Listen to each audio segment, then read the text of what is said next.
Hopefully it holds out. Let's see. State your name. Rufus. Rufus. Rufus, where are you from? I grew up in Iowa. In Iowa? Yep, in the Iowa, States? in the States, but I'm going to school in Utah right now. You're in Utah? Yeah. What has you in Belfast, Northern Ireland? Yeah, so I'm to graduate with my degree in anthropology. I'm doing 2 months abroad, and so Is this your gap? Yeah. Oh well, no, it's like being in the semester, so I'm doing 2 months of research. Okay. Yeah. And so, are you here for the full 2 months? Yeah, full 2 months. So I've been here for about 6 weeks already. So I got 2.5 weeks left. Why here? Because I had 3 professors. One's going to Japan, one to Korea, one to Belfast, and that was the most interesting to me. The professors you're following? Yeah. Right, okay. And so...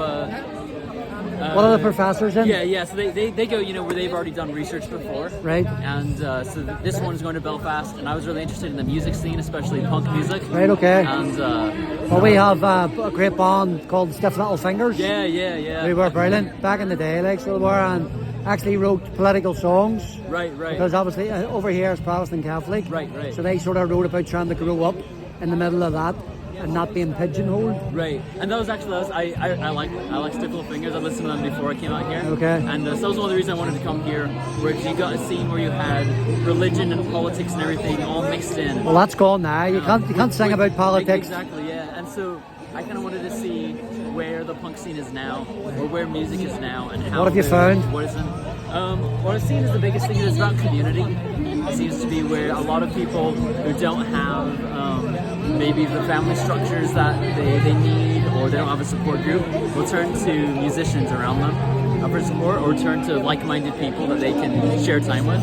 It's actually kind of similar to this group here, I think, where a lot of these people don't feel like they're accepted by their family or friends for their views, and so they've got this group where they can come together and still feel that same sense of community, that sense of belonging. Yeah, there's always a heavy price to pay when you speak the truth, so there is. Yeah. But always, you find out about people very quickly, so you do. So what gravitated you towards these people then? Yeah, so I've been spending a lot of time just kind of around City Centre, around City Hall, with street preachers and buskers, street musicians. Okay, so you're a religious man, so you are? Yeah, I'm religious, but actually this is more of just an academic interest, really. Okay. Seeing how people react, like on the street, because you got someone preaching into a microphone or singing into a microphone, and you got strangers on the street, and I think it's interesting the way they interact with each other. Some people hate them, some people love them. And so then I came across this group probably about a month ago, and I just thought it was interesting that you got these people like with these signs. You have people walking past, some would be cussing at them, some people come up and give them hugs or shake their hands. And so I thought that was really interesting, just from an academic perspective. So are you doing it personally? Are you doing it? Thanks. Are you doing it for your own research, or are you invested in it? Do you have a personal investment in what they're preaching? Mainly, I'm interested in hearing everybody's point of view. Right. Okay. I don't know. I'm not really one to have an opinion yet. So you're not pigeonhole yourself yet? Yeah. We Exactly. call it pigeonhole. Oh, yeah. Kind of jumping into one side or the Yes, other. yes. Right now I feel like I'm pretty young, and I think I'm just trying to figure out what's going on. There's so much in the world. Okay. That's good to hear. How old are you? 24. 24, actually, because one of my main observations, I'm a father of 5. Oh, yeah. When we grew up, we didn't have these things, didn't have mobile phones and computers. Right. So our social skills are really high. We're used to dealing with different people every day. Confrontation, problem solving. Right. Where the young people now, they're used to having their heads in their phones. Eye contact's not great, body language is not great. Right. They're not very sociable creatures a lot of time, because they tax each other. Yeah. And the analogy I always give, back in my day, we would have rapped the door and called for you, and you'd have said, I'm not coming out, I'm not feeling well. Instantly, you would have known if there was something wrong because you read their body language. Nowadays, if your friend's taxing, you'll say, yeah, I'm okay.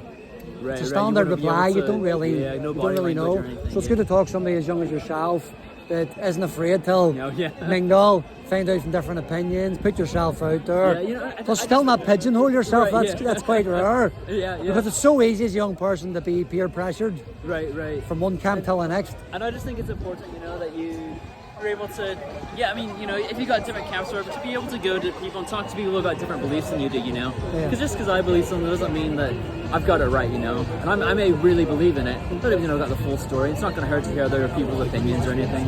So that's why when I'm out with this group here, sometimes we get people who come and say nasty things, and I don't agree with everything this group believes in, and there's a lot I don't know about. So that's no reason to be rude, I think what's most important is that people can share ideas and feel safe sharing ideas with each other. So, who's your influences then? Who does influence you? You said that you were into the music scene, the punk music scene. Who would you be sort of listening to?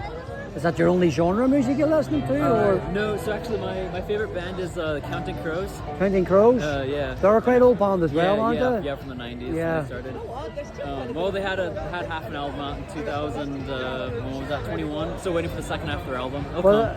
What do you think's happening to the music scene now? You think there's many bands, even organic bands out there who are writing good music, meaningful lyrics? Yeah, I mean, I think there are a good number. So I started a band back home about a year and a half ago. Magpie Anthem. Go check them out. Yeah. Magpie Anthem? Magpie Anthem, yeah. Good, I'll check them out. I'm a musician myself, so I'm a songwriter. Playing the guitar just. Okay, right on. Not very well. Yeah. But I'm a good songwriter, so my voice is going. But sure. If you check out my page, it's on YouTube or Facebook. It's called The Calm. The Calm? Common as Muck. CAM. That's what that stands for. Yeah. I think there are a lot of bands that are still trying. That's one thing I really like about local music, While I've been in Belfast, I've been going to open mic nights and shows at pubs. And you're taking part? Yeah, I've done a couple open mic nights. And it's cool to meet, real musicians, the people writing their own songs, doing their own material, writing what they care about, what their experiences are. Yeah. And I think a lot of, popular music and music that gets played a lot, I think is pretty commercialized. And I think that's kind of a shame. Why do you think that is? I mean, I think you kind of have to do it to make money. There's certain compromises you have to make. Even sell your soul. Yeah. Even when I'm playing, I'm with my band. We've got some originals, and I write all the lyrics and stuff, and it's all meaningful to me, but it's not meaningful to other people who are just showing up. So do you find yourself as a songwriter, you're starting to write songs that other people might relate to or listen to? Is there a conflict of interest going on within? Yeah, I haven't really, but we started putting some covers, into our sets, Yeah. And those, people like those more because they recognize them. But even that's, I feel like a little bit of a compromise, where instead of giving it just what I feel, I'm doing kind of this other thing. Yeah. I've always thought that when I listen to bands here and they're tribute bands, I hate them. Oh yeah. And they're good, but I'm always like, if you're that much of a talented musician, write your own stuff. Yeah. Now I understand it's an income if you're able to go and do, but we're playing music initially because it moves us, we connect with it. You're writing a song because it is something that you're trying to say. Yeah. I think we should never drift off that. Yeah. Now myself, when I write songs, I write heartful songs. I put myself in the character of, like, say, your shoes, and I try and write a song coming from your eyes type of thing, sort of role playing or using my imagination. Right. But I think that's to turn away from it means you're not an artist. It's not original. It's not organic. More. So don't ever let yourself get manipulated into writing songs because somebody else might write it. Right. You write a song for me. Right. Yeah. But if you're trying to commercialize it, it's not worth it. Yeah. I feel like it would just be a different thing. It would be the same thing. I always tell my buddies because I'm not very good, I'm doing it for fun, I'm not doing it to become it's a hobby. Yeah, it's a hobby, and but it would still always be good to play that one great show. Right. Like out of Wayne's World, isn't it? Yeah. That's not what I say out there.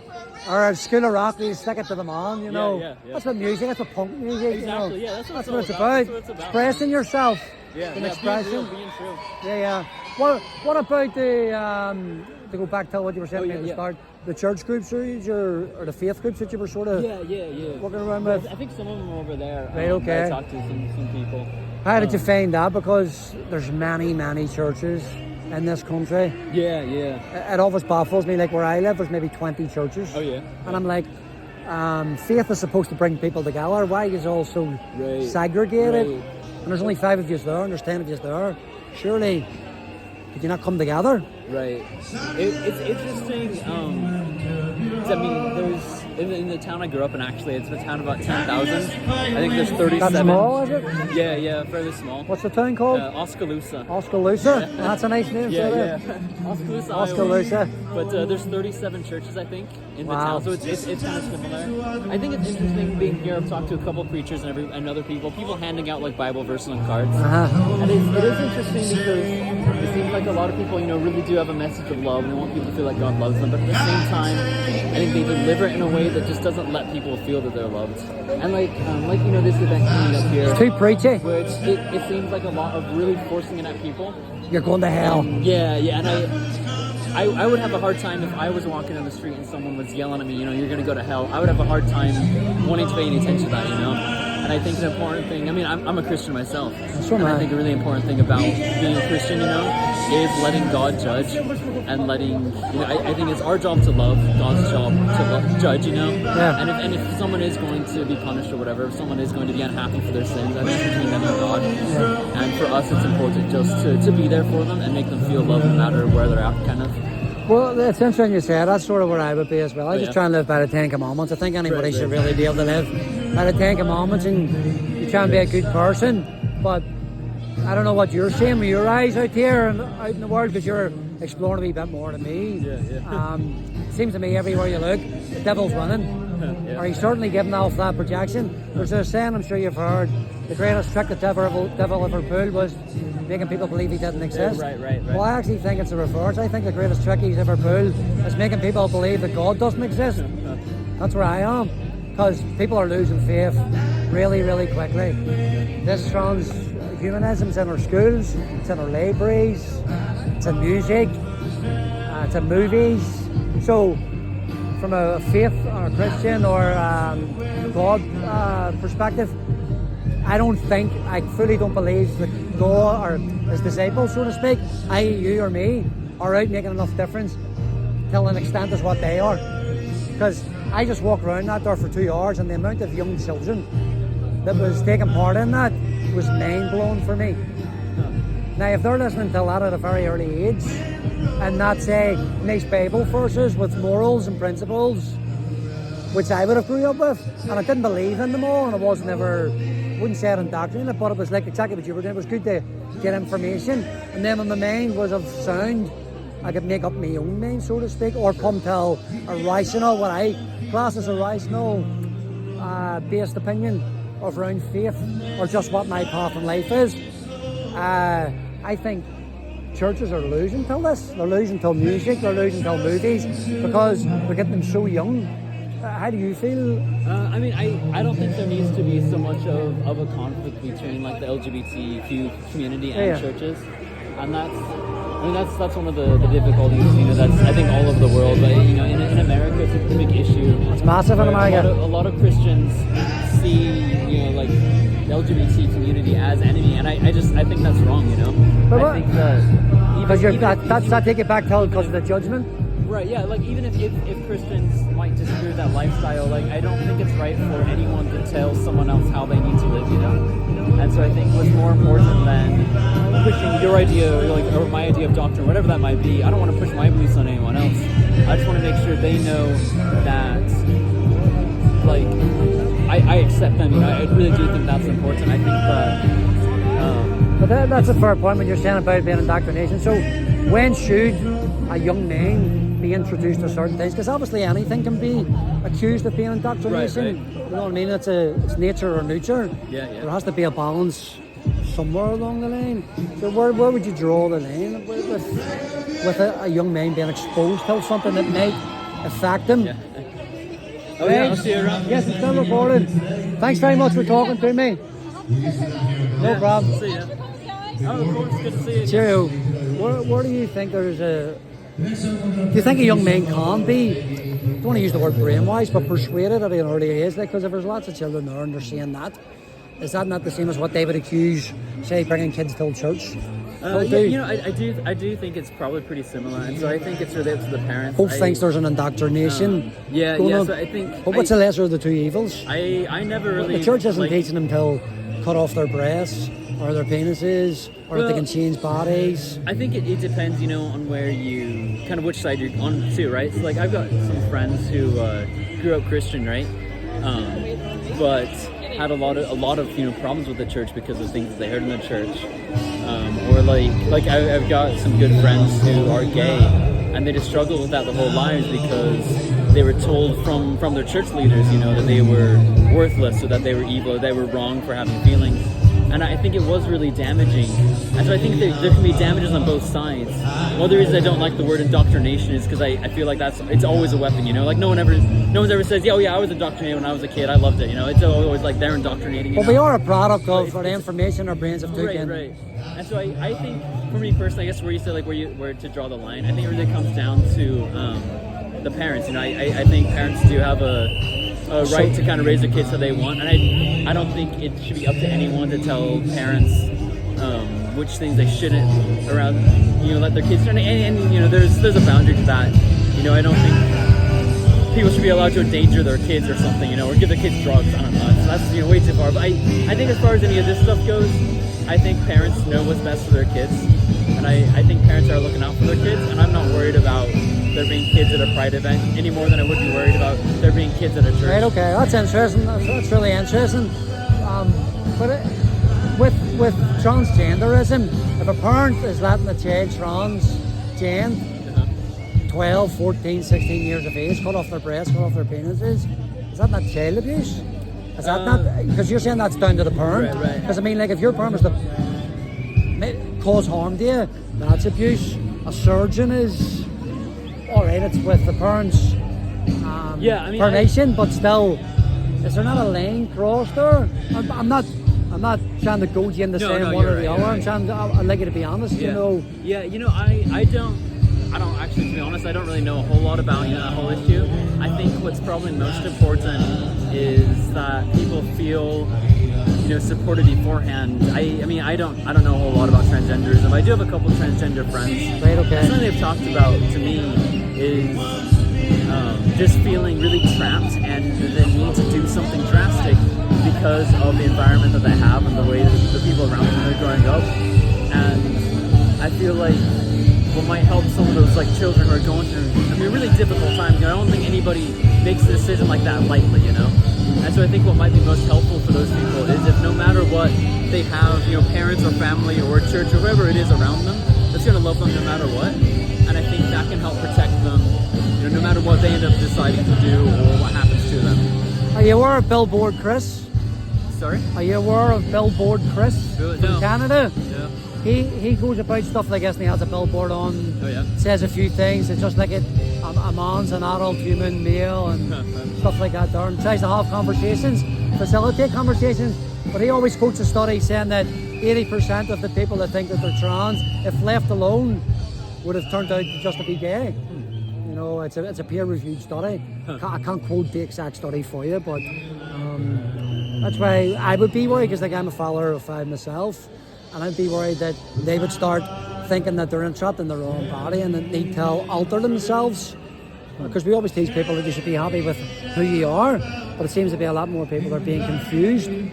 Where it seems to me, because they're being introduced to stuff earlier on, that's where the confusion's coming from. So I would suggest that it's more of a mental problem rather than a spiritual problem. Do you know what I mean? I guess so. I don't know. I mean, we wouldn't let I can't speak about that stuff. The old stupid scenario is you wouldn't let a child get a tattoo or go to a strip club at 18 or stuff like that there, but you let them cut off parts of their body. Yeah, I mean, I don't know how, I really don't know how common that is, though, that children are getting parts to their body. Well, it's huge. I'm struggling I've never met anyone that at least I know. So the transgender friends that you have, do they not have any surgeries? I mean, it's a stress. I don't know. I don't. You know, we haven't talked to them about that. Right, okay. But also, most of them are older. I mean, I don't. Well, how do you feel personally? Do you feel there's only two genders, male and female? I mean, I think. Are you scared to say? What? No, I really don't care what people do. I think that. No, but I mean, in terms of reality, is there? Do you believe there's an infinity of genders, or is there just male and female? When you're talking, you mean gender, right? Well, male and female. You're born a boy or a girl. Well, I mean, there's also people who are born with a mixture of parts, or like intersex. It's a very tiny. And so I think there's open. I also think. But there's still a boy or a girl. There's still male or female. There are. I mean, gender, I think, at its core is a social construct, where different civilizations in the world have had different definitions for that. No, right? it's not. Let's talk reality. Just, are you a boy or a girl? I mean, yeah, I'm a guy. And what am I? I assume you're a guy. So how do we define ourselves a guy? Because of what? Well, Here, let me. No, it's a simple question. Don't dodge the question. How do you define as an adult male? Well, because I was told I was a guy when I was a kid. No, yes. So That's what it is for me. right, okay. Well then that sort of debunks what we've already been talking about, because you are what you've been told. Isn't that what you're admitting to me? Yeah. Rather than what you've learned or evolved into. Somebody just told you were a boy, so you're a boy.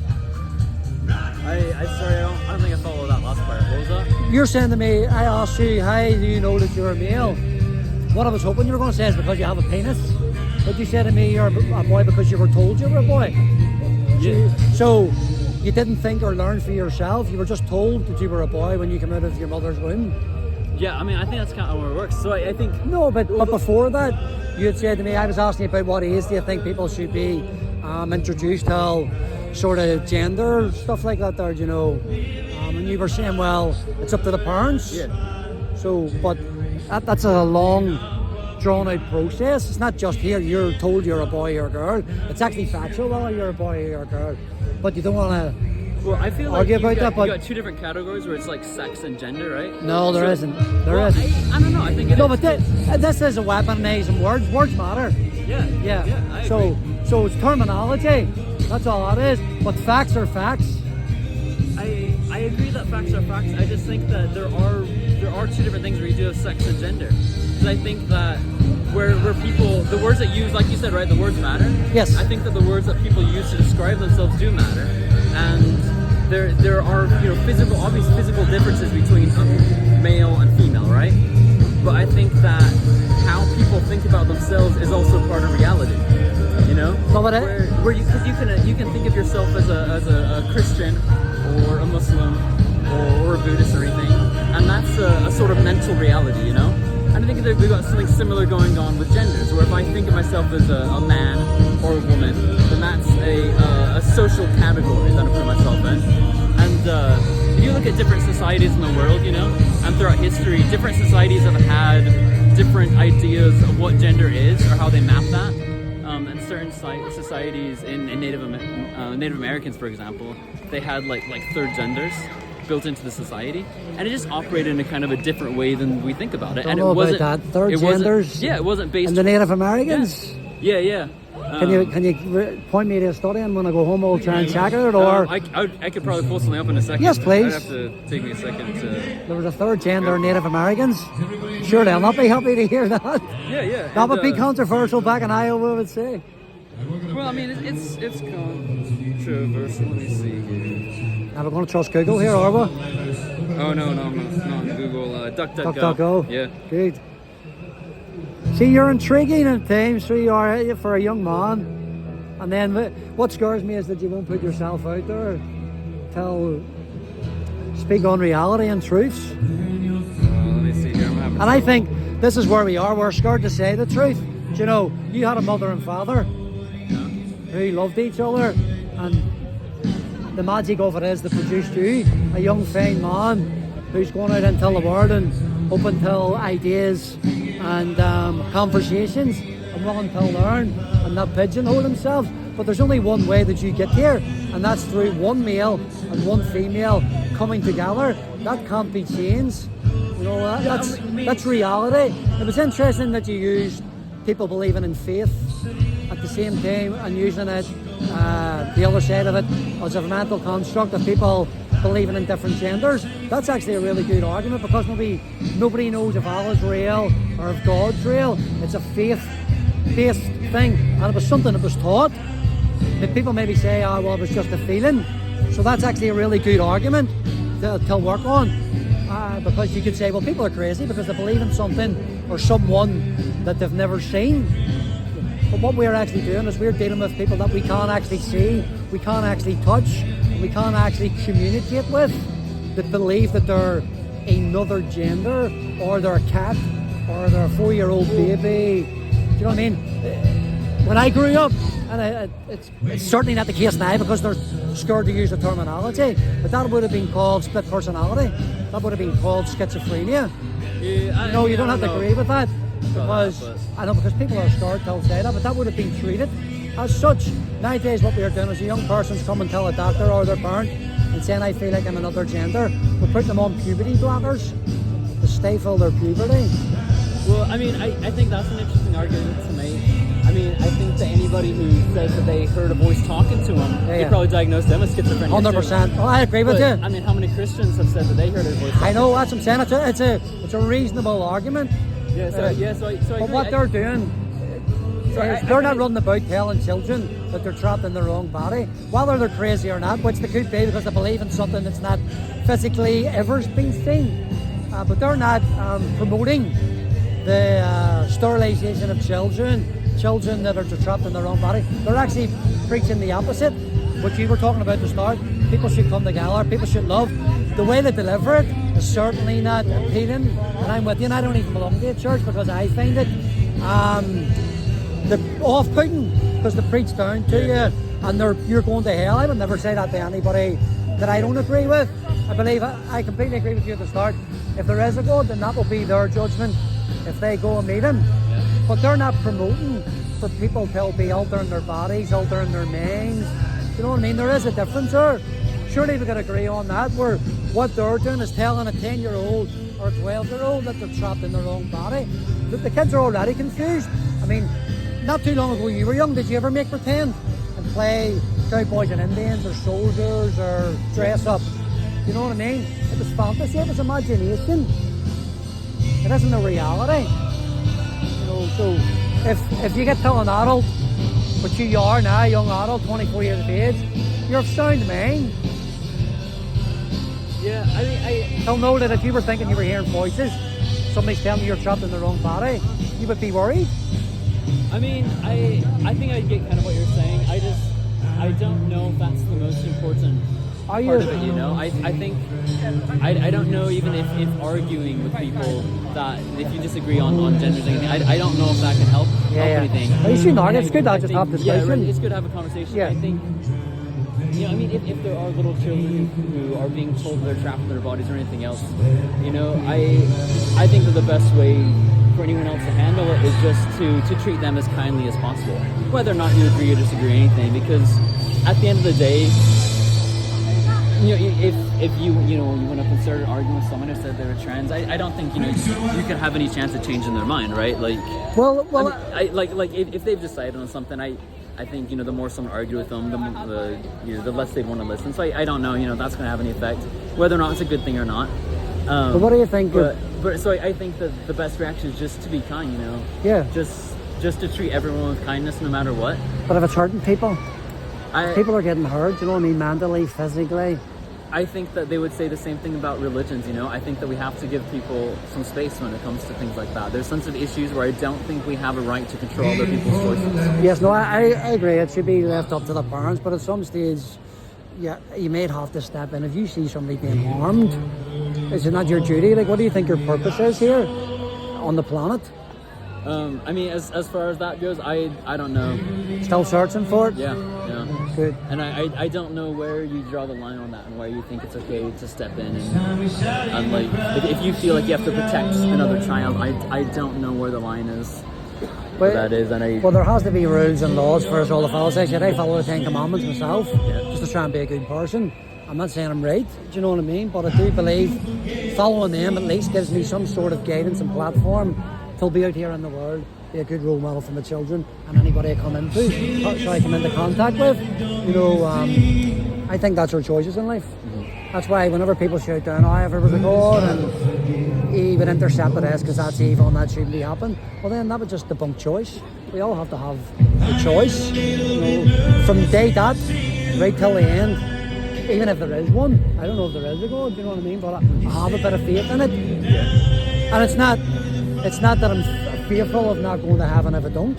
I don't even know if I believe in heaven. I think it's maybe here, we're on heaven and earth, and every day's a choice, you know. And I think that's important. You should get to the point where you have a choice, and there should be rules to follow till an extent where you shouldn't harm yourself and you shouldn't harm other people. And I think there's a line that crosses there if it comes down to children. I think we'll have a duty. You know, like I say, when I'm asking your purpose, I think mine is to leave the place a better place than what I found it. You know, I think, and then if I can recreate that, then we'll all come together hopefully at some point.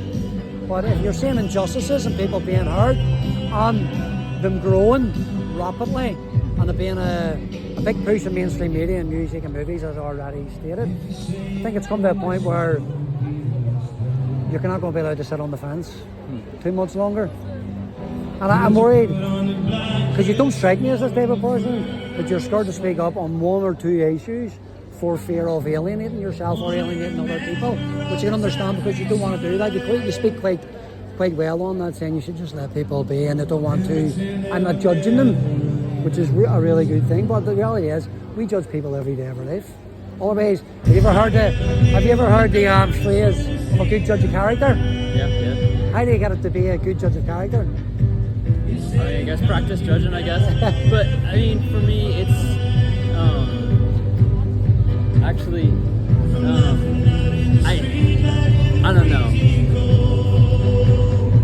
I don't think it's so much about sitting on the fence. Like I said, there's a lot I don't know about, I'm not sure about. But I don't feel so much that I'm sitting on the fence. That I've just decided not to. Make it strongly. Right, because okay. I don't. But do you think there will be a day where you will have to? I don't know. And do you have any brothers and sisters? Yeah, I got 5 brothers. 5 brothers, all boys in the whole family. Yeah. Wow, yeah. That's a competitive household. Yeah. Then. Oh yeah. Older or younger? I'm the second.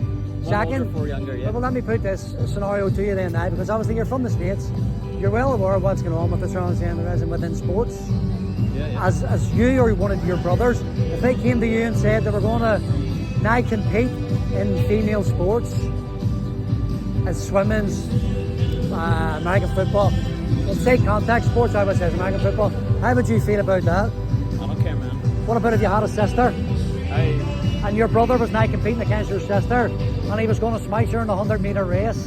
I don't know, man. I mean, I don't have a sister. I don't know what exactly. Hypothetically, then. But if he just smashed your sister in a 100-meter race and that was for her to get a scholarship and he just stole it off her because he's now claiming to be a woman.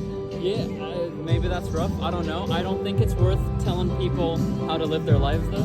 And I think, I have a friend that killed herself because of the way that Christians treated her, because of how she felt about herself. Right, okay. Because of the way that she said she experienced the world, because I think she felt the people around her, the people that should have been loving, her family, her church, her friends, they turned on her. And because of that, she ended up killing herself. I don't think it's worth that. So is that your fear? That maybe if you were to speak up your true feelings or try to be honest? True feelings, man.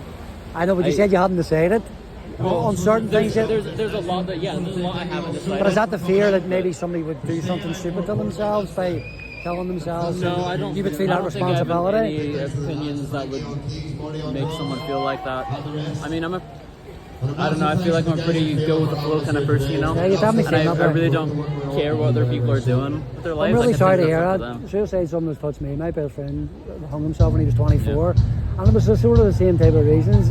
He would have been a goth. We would have called it long hair, maybe trousers, chains, loved playing guitar. Yeah. One of the best guitars I've ever seen in my life. Just left-handed. Could turn it around and shred the shit out of it the other way. And once again, it was actually his anniversary, his 12-year anniversary on the 24th there. That was up. So, and we grew up in this country, you had to be either a Protestant or a Catholic, and you were stereotyped. So I completely get where these people are coming from. Honestly, I really do. Yeah. But I personally draw the line whenever it starts going down to children.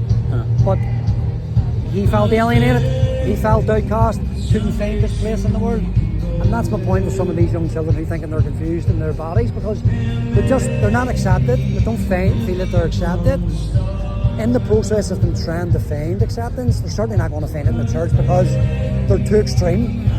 But most of the faiths I came across in churches are too extreme, so they're not going to find it there. So they gravitate to other things, which isn't giving them time, I believe, to develop their brains and maybe even spiritually themselves. Do you know what I mean?